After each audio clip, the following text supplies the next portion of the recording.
Video, I'm gonna be teaching the people who don't know how to watch a video on YouTube to first click YouTube. Then they click on any video they want to watch.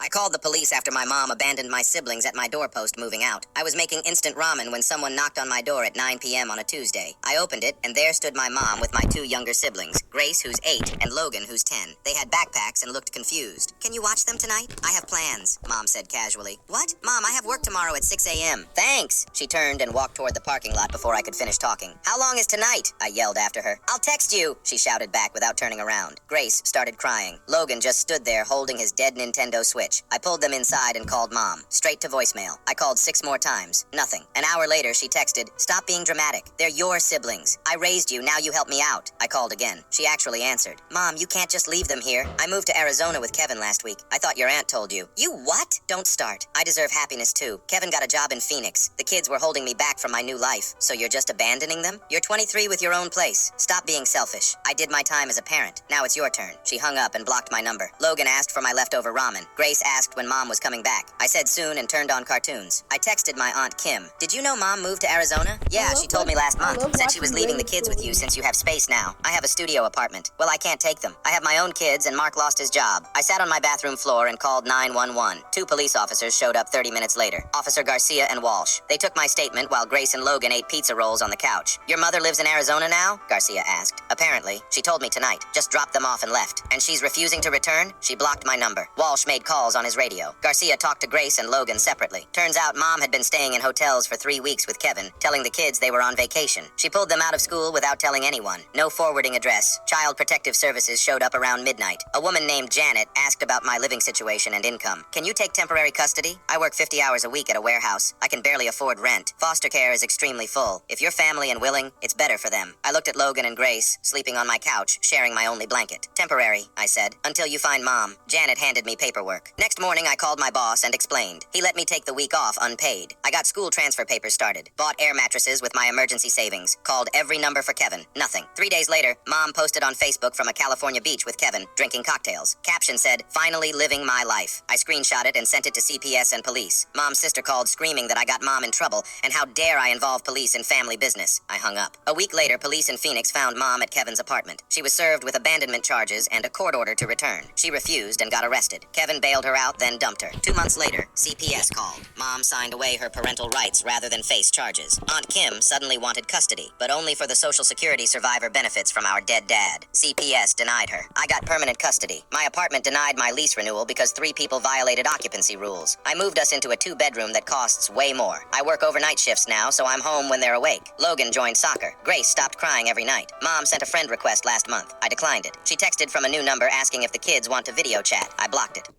I called the police after my mom... Then I'm going to teach you how to scroll. So you take your hand, put it on the screen, then go up, and then go up or down. I called... The end.